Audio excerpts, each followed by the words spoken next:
اطار البرنامج الوطني ديال الجامعه الملكيه المغربيه للدراجات. فاليوم في مدينه خريبكا نظمنا هذا السباق الوطني بمشاركه جميع الانديه الوطنيه المنضويه تحت لواء الجامعه.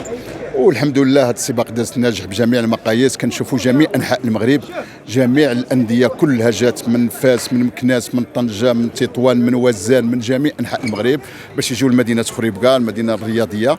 والحمد لله احنا كيف ما شفتوا هذا يعني الحضور ديال هاد الاشخاص اللي هما حضروا معنا. والحمد لله والمهم هو كيدوز هذا السباق بدون انسيدون، بدون يعني لا حادث ولا هذا. والحمد لله ملي كيدخلوا جميع المتسابقين سالمين، هذا هو المهم عندنا. التنظيم كان في المستوى الحمد لله.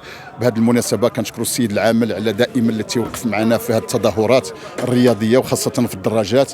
وحنايا دائما مستعدين لمدينه خريبكا باش نعطيوها الاحسن، لانه كتستاهل اكثر وخاصه في الرياضه، جميع الرياضات وخاصه في رياضه الدراجات.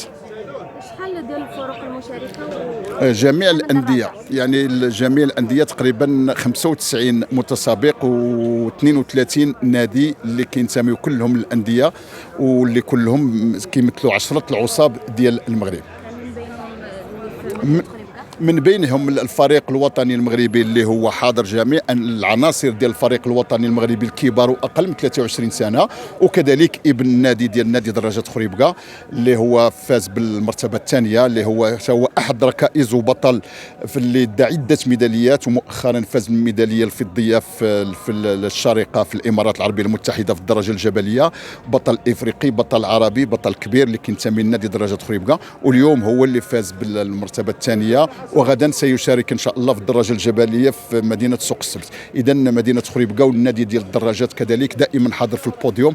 كذلك عندنا اللي دار في المرتبه الرابعه العرباوي عادل، هو يعني من احسن واجود العناصر ديال الفريق الوطني المغربي، حتى هو كينتمي الى نادي دراجات خريبكا واللي فاز بالرتبه الرابعه، واللي فاز مؤخرا بطواف الساحل ديال موريتانيا.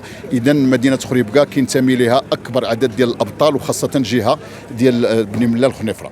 السلام عليكم، معكم موسى الطالب من نادي خريبكا. اليوم حققت المركز الثاني في هذا السباق اللي كان في مدينه خريبكا، اللي عرف واحد التنظيم اللي هو كان جيد، وعرف الحضور ديال جميع المتسابقين اللي جاوا من جميع انحاء المملكه.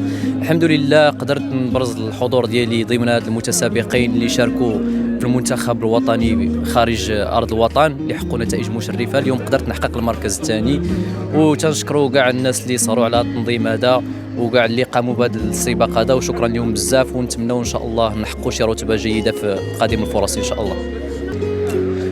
تنشاركوا في عده منافسات، كما تنشارك في الدراجه الجبليه، وانا حصلت على بطل المغرب ماراثون واختراق الضاحيه، وان شاء الله مقبلين غدا على سباق ديال الدراجه الجبليه اختراق الضاحيه. ان شاء الله نتمنوا نحققوا فيه مركز جيد، وكذلك الحضور ديالنا في بطولات العرب اللي كانت في الشارقه اللي حققت فيها المركز الثاني خلف الابطال اللي كانوا هناك. والحمد لله نتمنوا نحققوا شي مراكز جيده في المستقبل، علاش لا.